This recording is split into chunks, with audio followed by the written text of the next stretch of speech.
Welcome to another episode of ImJustFine Podcast. I am your allergies are kicking my ass host, Chris Lynn.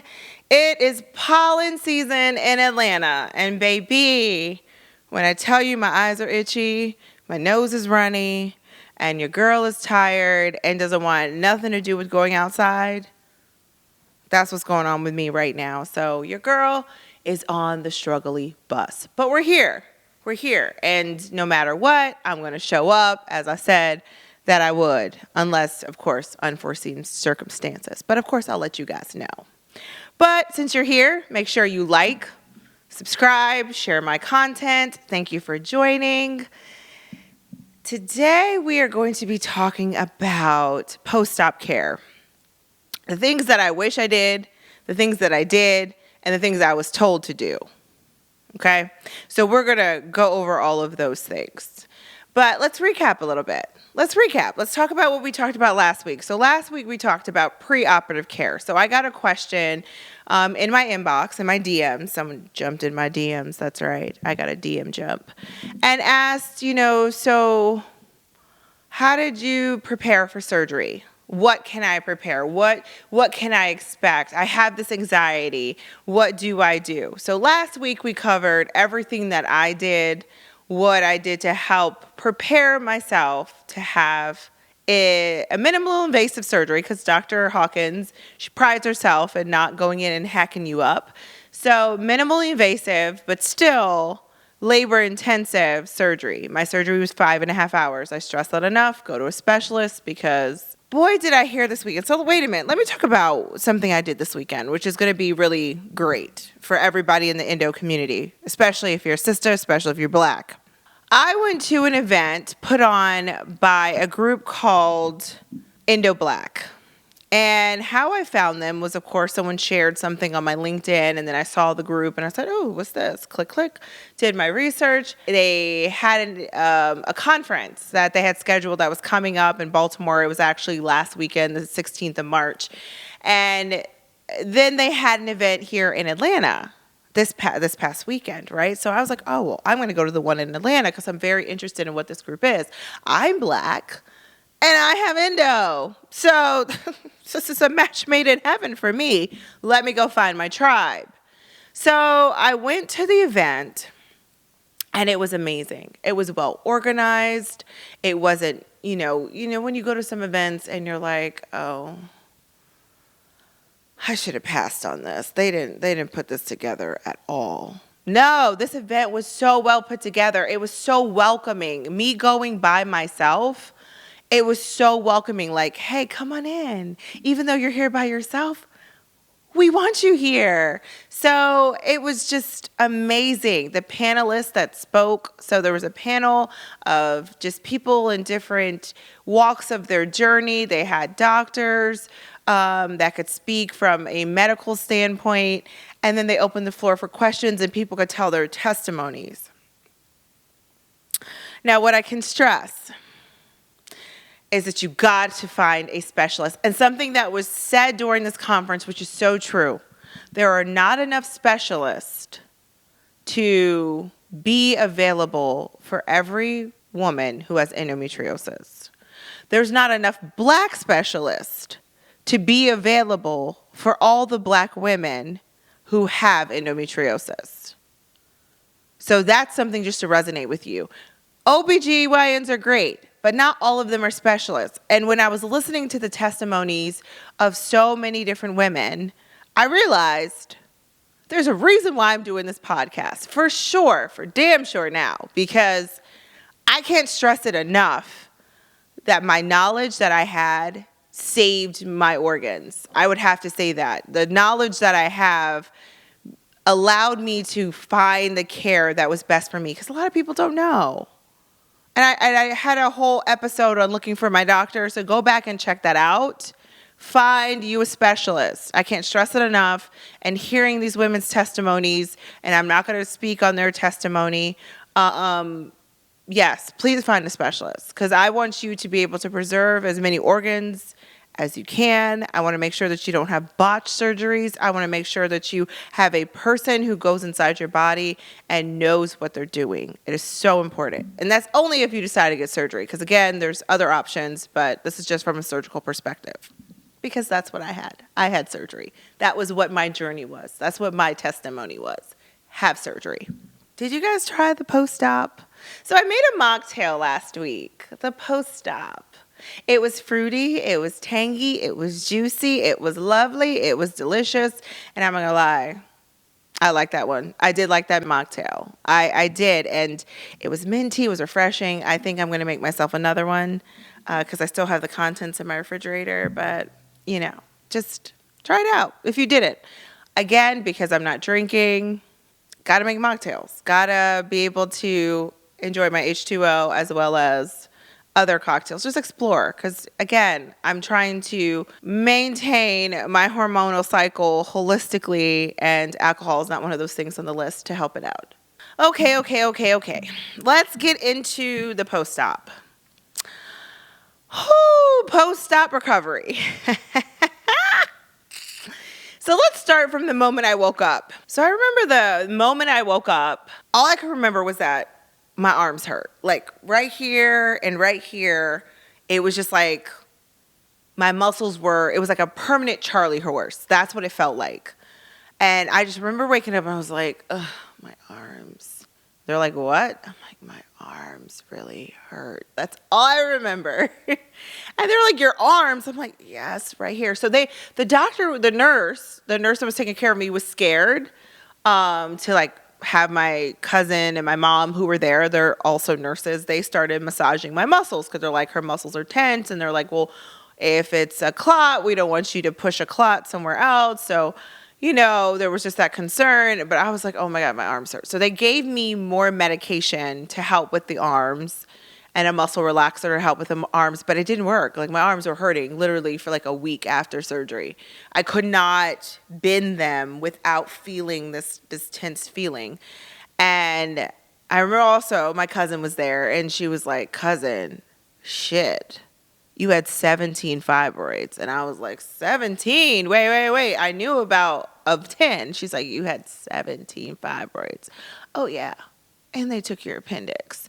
I'm like, whoa, wait. What do you mean they took my appendix? So now I'm a little bit scared because I'm like, what other organs did they take? Because remember last week when I was talking to you about my preoperative mindset and getting prepared, I want my reproductive organs. So immediately I was scared, and then I got to meet with Dr. Hawkins because she's amazing and her bedside manner is amazing. So she came to, my room, and she was just like, in her sultry voice, if you know Dr. Hawkins, she told me, you needed this. Oh, you needed this. Oh. And I was like, well, Dr. Hawkins, did you get it? She's like, I got all of it. And I'm like, all of it? All of it. I said, even the rectum connected to the cervix? Because I remember my last surgery, he got 98%. He left my cervix and rectum connected because he didn't feel comfortable cutting it without having me poop into a colostomy bag for the rest of my life. So she was like, I got all of it. And I was like, I said, did I have to lose any organs? She's like, no, you didn't lose any ovaries, no fallopian tubes. Your uterus is still in there. I got it all. And I was just like, oh my gosh, thank you so much. And it was just that moment of relief. It was the moment of relief when it's like, I had all this anxiety built up. Like, I don't know what endo has done in my body. And I was so scared to lose organs. And it was that moment of relief that she gave me to just be like, it's okay. Your organs are still there. They're still functioning. We're going to get through.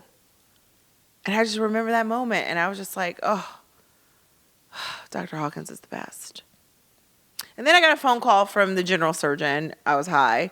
And he was like, hey, I'm Dr. So-and-so. I have no idea what his name is. I probably should look at my post-op notes and see what his name was because I have no idea what it was. He called me and was just like, hey, I took out your appendix. And I'm like, thanks.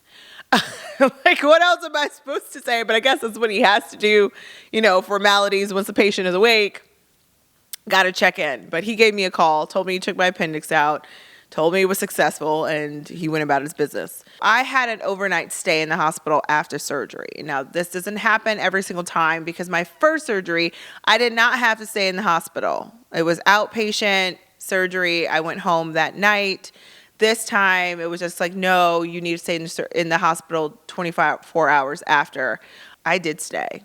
I don't like staying in hospitals. I actually hate hospitals. But I had my overnight bag. So I had a blanket, like I told you. Make sure you pack your overnight bag. Have toiletries. They gave me a toothbrush and toothpaste. But, I like my own toothbrush, my own toothpaste. They gave me that. That's not something that I don't know every hospital does. But make sure you pack your toiletries. Also, pack your own pads. Because the hospital has the worst pads ever, okay? And you are going to bleed after you have surgery, and you can't stick a tampon up there. I wouldn't wear tampons anyway. I stopped wearing those a long time ago. But have your own pads. Have your own underwear that you want to wear. They have the surgical panty, but the pads that they have are just not comfortable at all. They don't have wings. They don't go all the way up. They're like thick cardboard. Bring your own pads, okay? And then also make sure you have a change of underwear, because when you leave the hospital, you don't want to leave in their hospital underwear. You kind of want to put your own drawers on. So make sure you have a panty to put on. So your overnight bag. Make sure you put everything in there that you could think conceptually that you'll need after surgery. Do you want something to wash yourself up with, wipe yourself up with? All of those things, make sure you have them in your bag. So my overnight bag, I talked about that in the preoperative video, how to pack an overnight bag and pack a bag for the hospital. So while I was in the hospital, my blood pressure kept running low. It was like a normal blood pressure is 120 over 80. My blood pressure was running like 80 over 50. It was super low. It was super, super, super low. So they were definitely monitoring that very closely, because every time I would stand up, I would get lightheaded. Like I could not walk a few steps without, just breathing heavy and then ending up almost collapsing. So it was very difficult. And after surgery, there's things that you have to check off in order to leave the hospital. And they have your little list in front of you, the challenge. Can you get all of these things done before we discharge you? If you don't get all these things done, you're not going home. They're going to keep you there longer. So I'm like, okay, goal, get through using the bathroom on my own, walking down the hallway on my own, being able to tell them my name and my birthday continuously. You got to be able to identify yourself. There's multiple things you got to do. And I'm like, okay, Chris Lynn, you got to walk down the hallway. Like in my mind, I'm ready. I'm prepping myself. Every single time I got up, every single time I collapsed. So that was one of the largest challenges for me after surgery was my blood pressure. And even after I left the hospital, it still ran pretty low for a few days. I had a blood pressure cuff. My mother and my cousin checked my blood pressure around the clock. Every 4 hours, they were checking my blood pressure. They're nurses, so they knew how to do that. So again, your support team. Have a support team that may have a little bit of knowledge. But if your support team doesn't have knowledge, make sure you have the basics at home. Have a blood pressure cuff. I have that just because, regardless of me having surgery or not, I have a blood pressure cuff. I have a thermometer. So these are all things that they could easily check my temperature, see if I was running a temperature, check my blood pressure, see if my heart rate and what was happening. They could see all of that. So have the basics at your house. It doesn't hurt to have some things that are first aid-ish at your home. So when I was discharged, what I will tell you, because you're going to be high, don't let the discharged person give you the instructions. Have them give it to your caregiver and make sure your caregiver understands them. Because what I will say is that I did not go to my first appointment. So I was supposed to schedule an appointment 1 week after surgery. That didn't happen. It didn't happen because my high behind forgot. And my mom and my cousin weren't paying attention at my discharge. So I ended up missing my first appointment. But it was okay because, again, I had around-the-clock nurses and I had proper care. You definitely need to go to your first appointment. Don't do what I did. I missed my first appointment. Your first post-op, and then you have your 3-month post-op. Go to both of your appointments. Read your discharge papers and follow it, because I did not. I got lucky. I had no complications. But again, it's very important that you follow your post-op care. And that's one thing that I didn't do, was go to my first appointment, which was supposed to be a week after surgery. So, when you get home, number 1, sit the fuck down.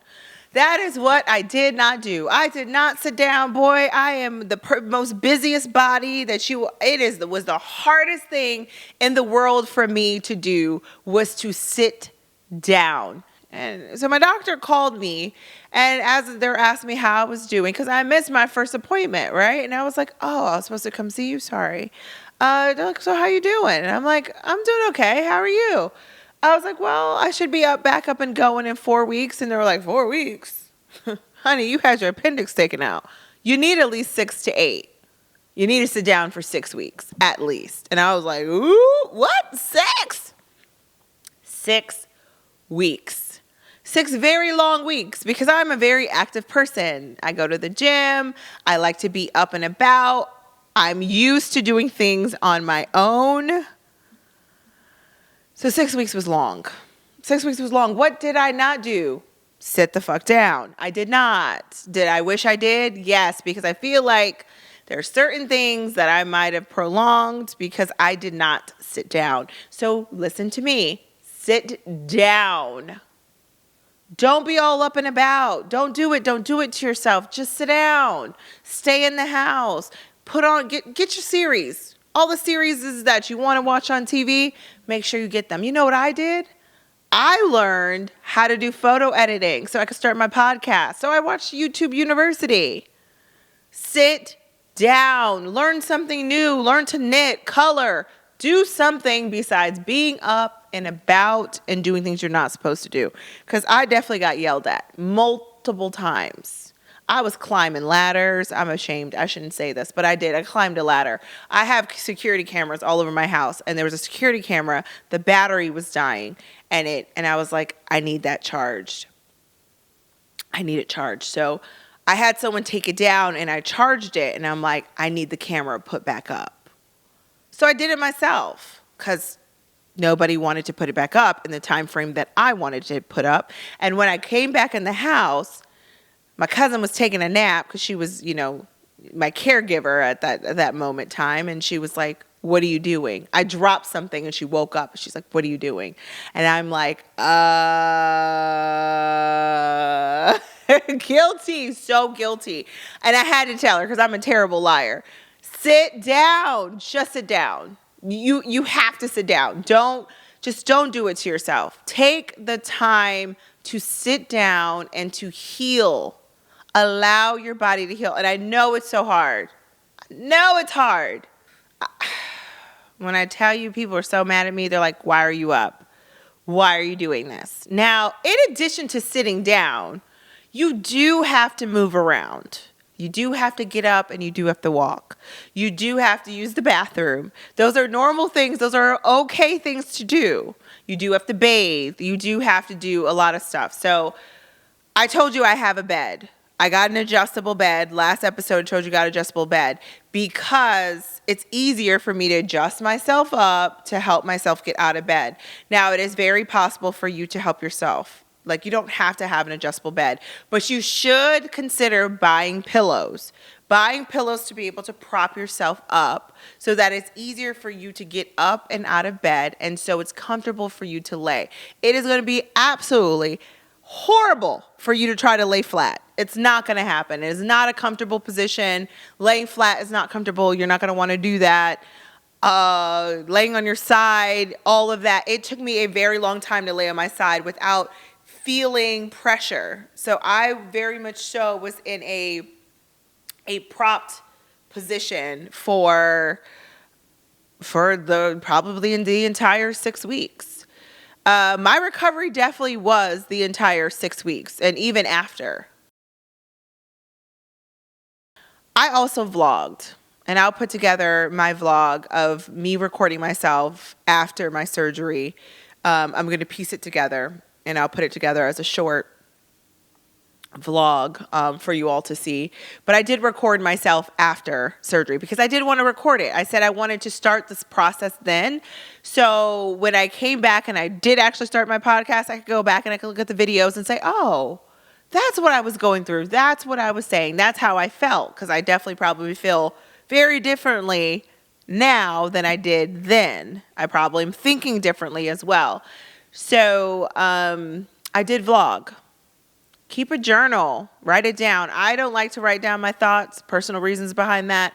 But I do encourage you to write down how you were feeling or somehow record it, just so you know how you're progressing and just so you could give that feedback to your doctor, because they're going to ask you, so how are you feeling? And I could tell them, well, for 16 days, I've been bleeding. Expect to bleed. The first time I had surgery, I bled a lot after surgery. It was probably like 2-3 weeks. I was wearing pads and I was bleeding. This time around, I didn't bleed at all. Dr. Hawkins put me on norethindrone, and I didn't bleed at all. I took it at the same time every day, 7 p.m., pop, took the same 5 milligrams every day. And that was so that my uterus could heal. She put me on this form of birth control so I would not get my period, so that my uterus could heal. So let's talk about medications since I'm already here. Take whatever medications your doctor tells you to take. Take them. Take them. What I did not do. I am scary of becoming an addict. And a lot of people, I don't know, they don't think like I do, but I do. I am scary of becoming an addict. So when it comes to taking prescription medications, I have seen how they have destroyed lives. I have seen how these drugs, someone has had a surgery or someone has gotten injured and they started taking oxycodone or started taking Percocets, and next thing they know, they're dependent on them. So super scary. So after I had surgery, I opted out of taking meds, and that probably lasted a day because the pain that I started to feel once you come out of the anesthesia and once those pain meds wear off and you could feel everything. Oh, Jesus, pop me a Percocet, honey, and ibuprofen together. Pop. I was on Percocets and ibuprofen after my surgery. And because I was scary, I opted out of taking full doses after the probably third day. So the first 3 days I did take full doses, and then remaining, I think I was on medication for 2 weeks.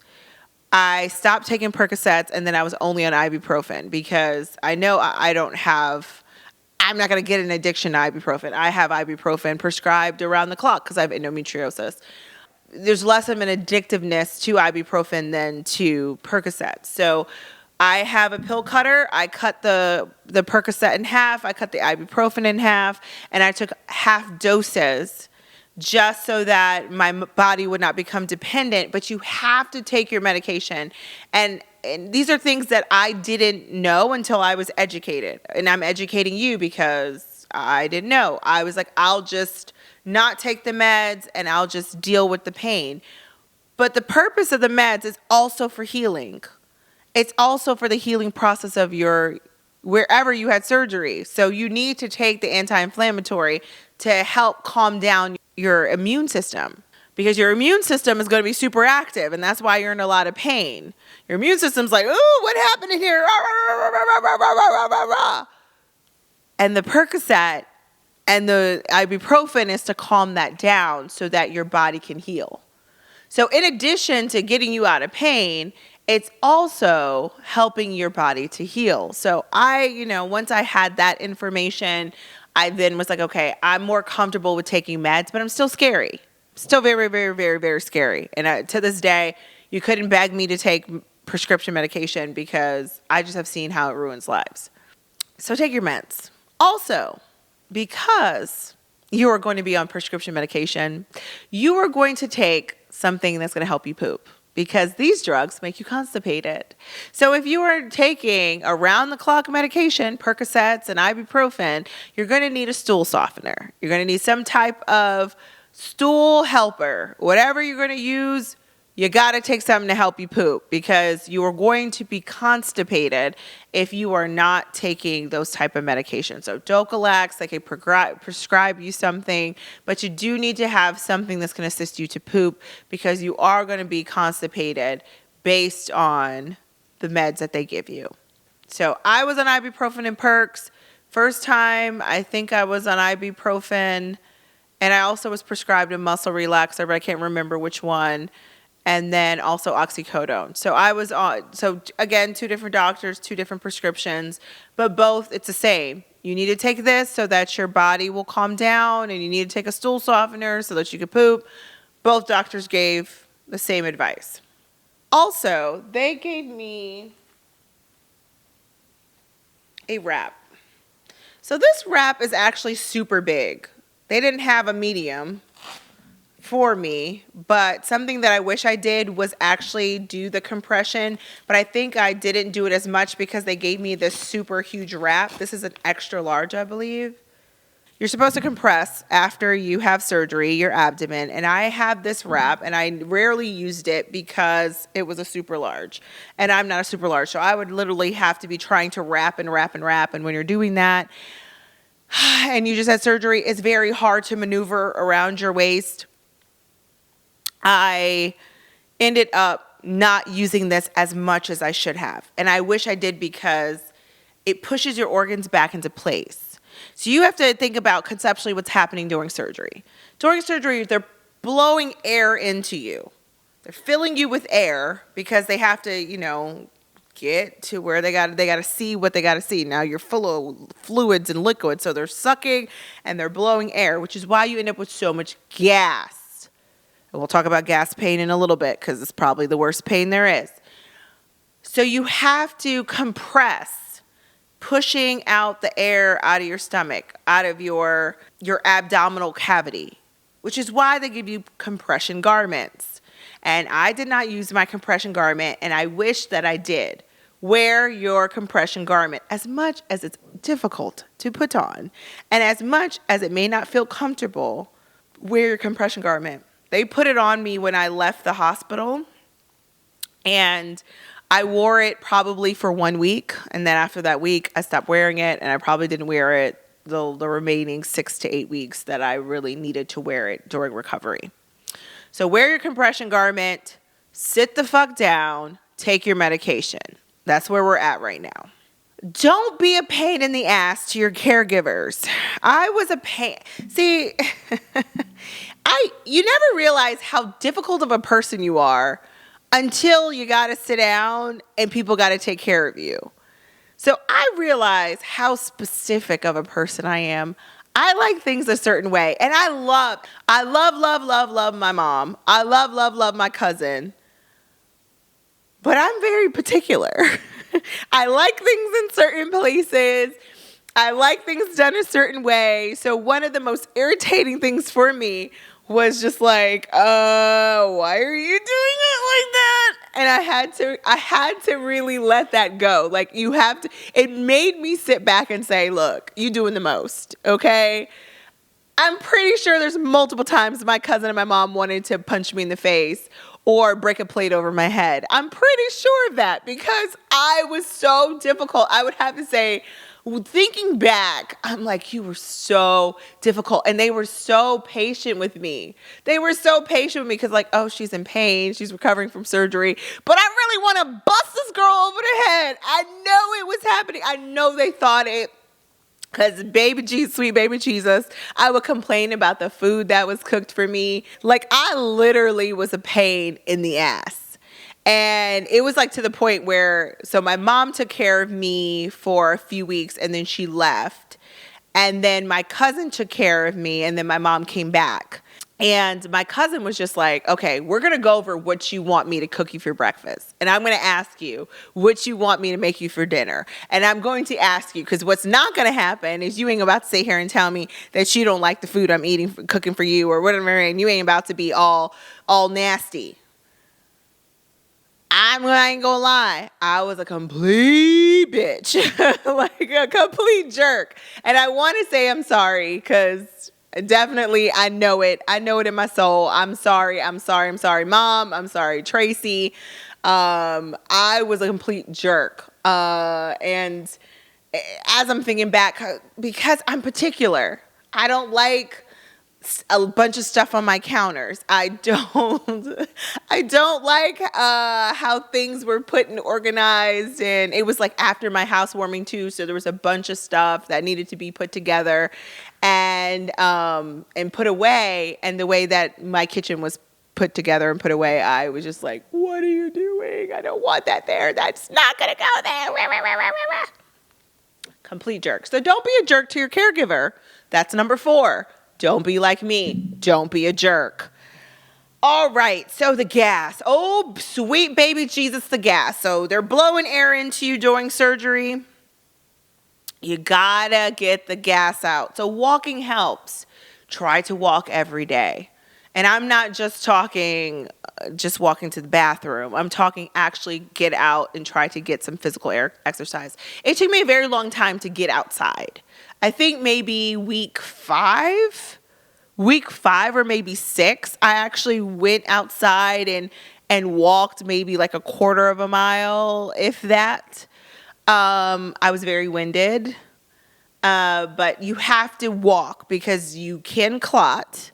Blood clots can form after surgery, and the last thing you want is a blood clot going to your heart or to your brain and you stroke or have a heart attack. We don't want that.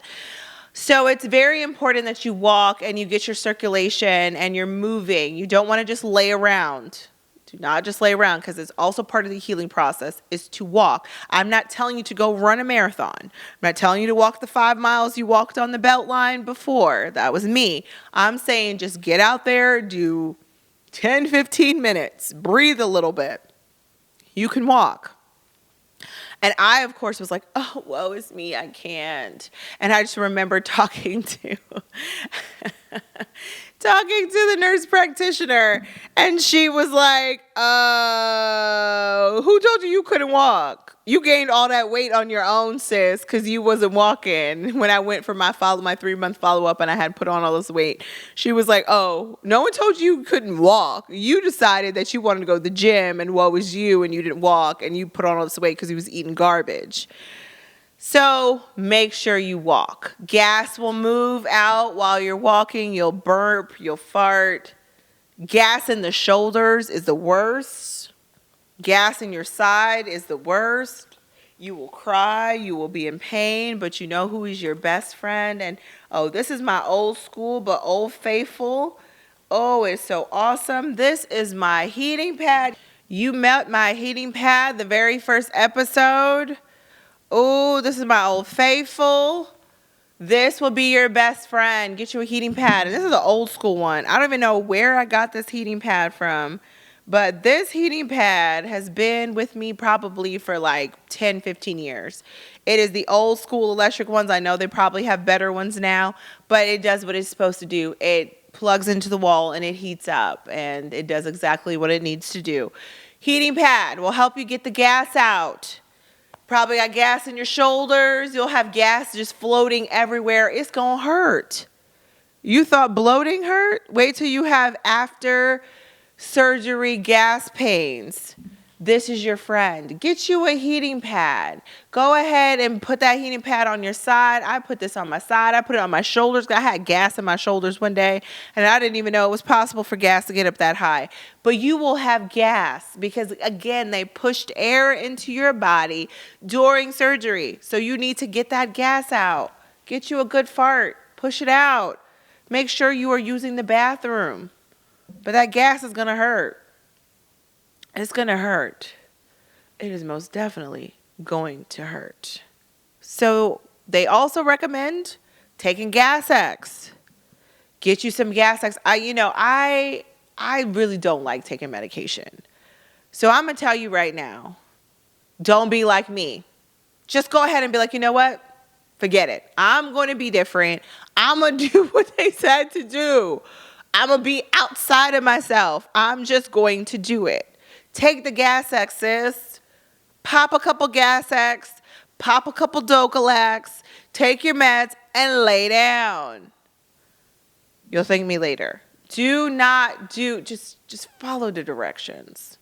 Follow the directions they give you. They're giving you those directions, and you go look at them, and you're going to be like, I don't want to do that. Do it. Just do it. Just like Nike. Just do it. Because after you do, you're going to feel amazing. And you're also going to help your surgical recovery time. Don't be like me. How did I shower? I was able to shower on my own. I have a bench in my shower, so I was able to sit down and bathe myself. I didn't have to have assistance from someone to bathe me. But that's just something else to consider. How are you going to bathe yourself? You can't sit in water. You can't literally take a bath. So you have to just consider how you're going to hold yourself up and make sure that your wounds don't get saturated and super wet, right? So you have to make sure that you're able to clean yourself and wipe yourself off without being saturated in water for a few days. Moo-moos are your best friend, sis. Get you a moo-moo. Get you a moo-moo. When I tell you, I lived in my moo-moos.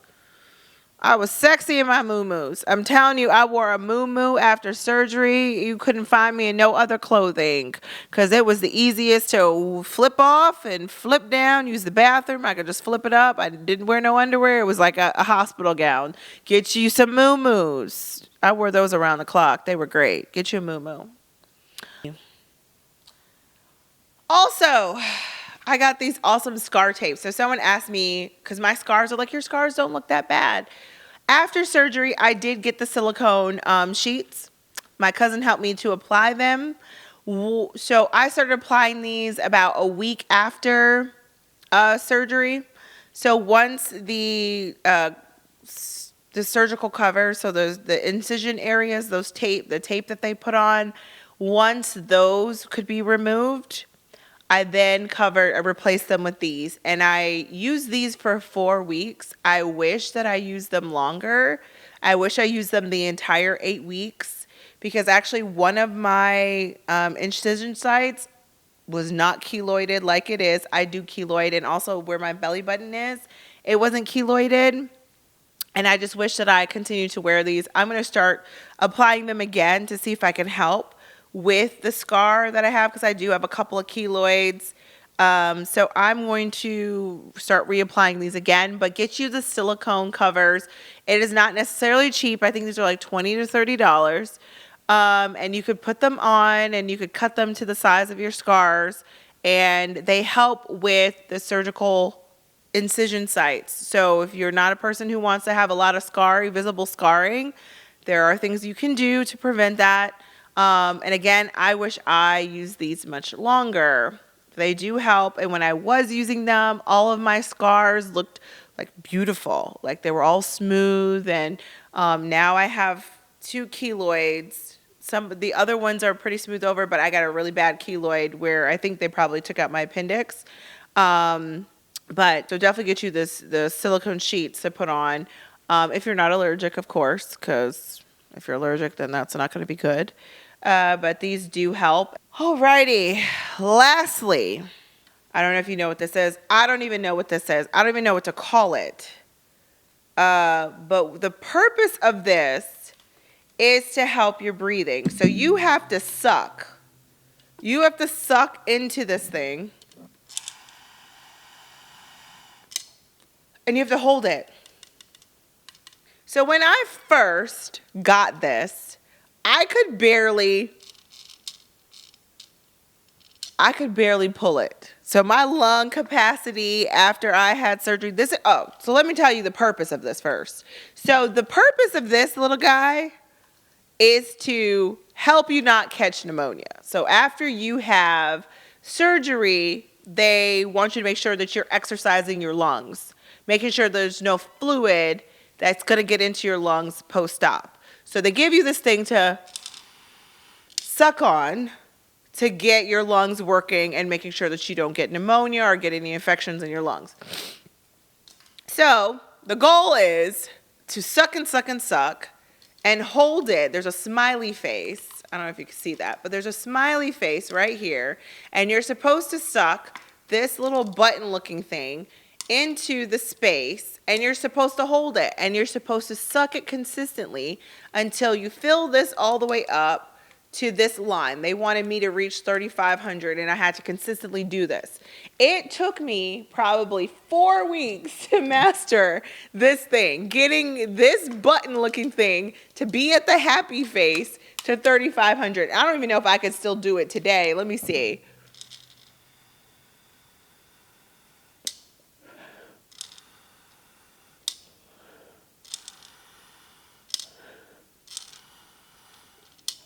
I mean, I could do it. I could pull it all the way to the top, but I mean, it takes me a couple of inhales to do it. But you have to do this too. We don't want your lungs getting all messed up and jacked up after surgery. Now, my first surgery, I didn't get this bad boy, okay?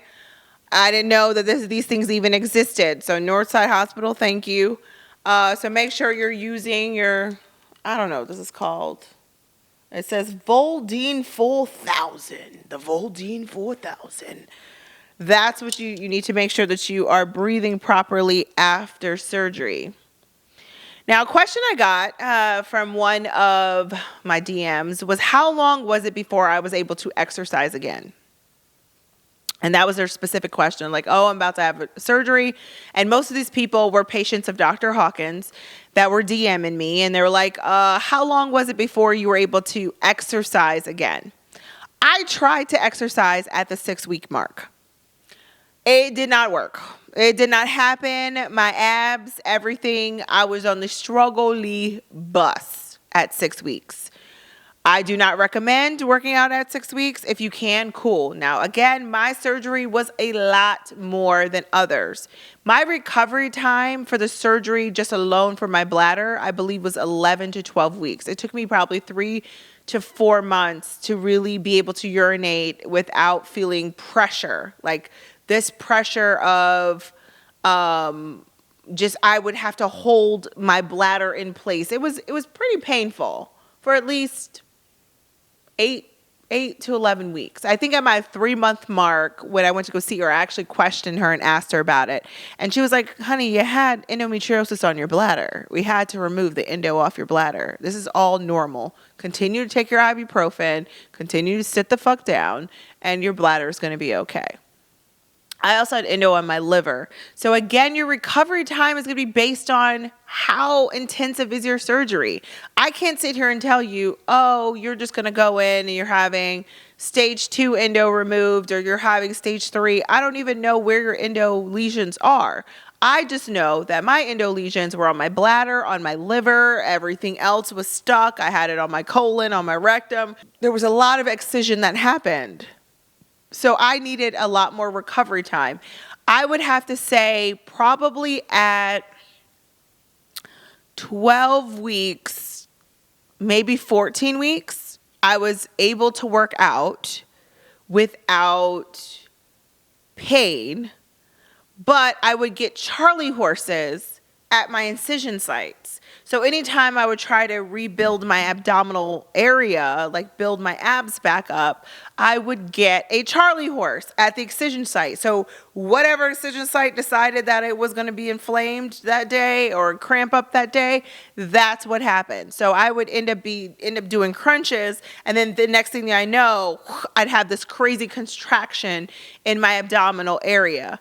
So I would have to say that took probably like recently, like last month. I had surgery July. And when I say last month, I'm talking February 2024. I had surgery July 2023. I no longer have those Charlie horses.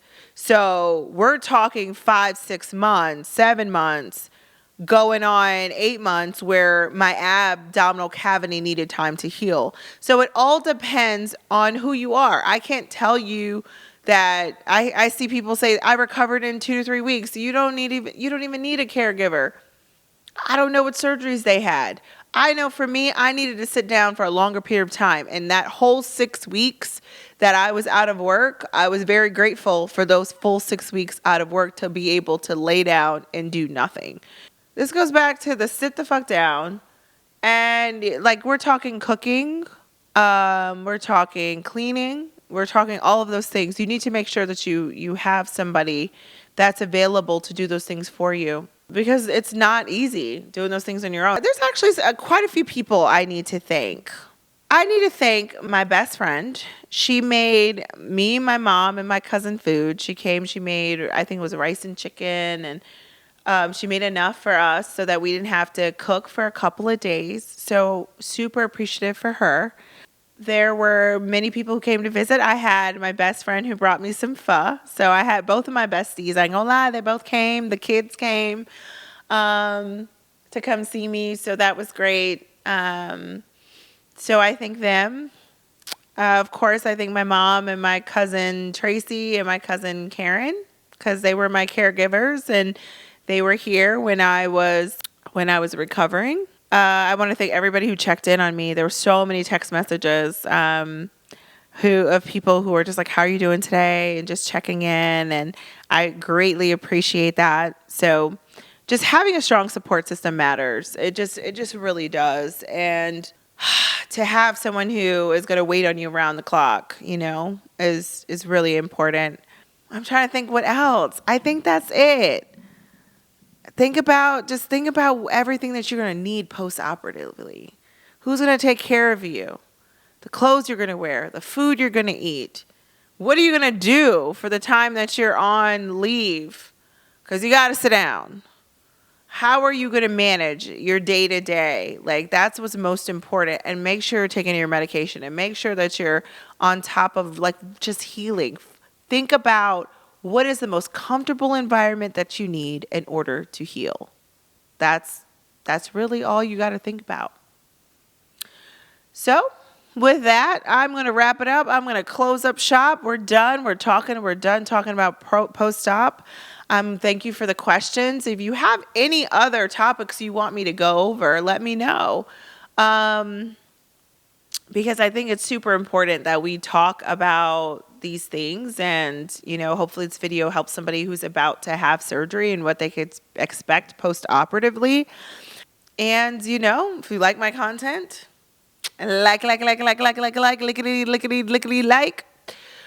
subscribe. Definitely subscribe to my content and share it. And I had the opportunity to meet a couple people this weekend, and I was able to share my podcast and the content. So definitely continue sharing. I was told this information would be super helpful. So make sure that you share, and always come back and hang out with me. I do this content for you all, and anybody who I feel may need it. So thank you so much for joining me, and have a beautiful week. Bye.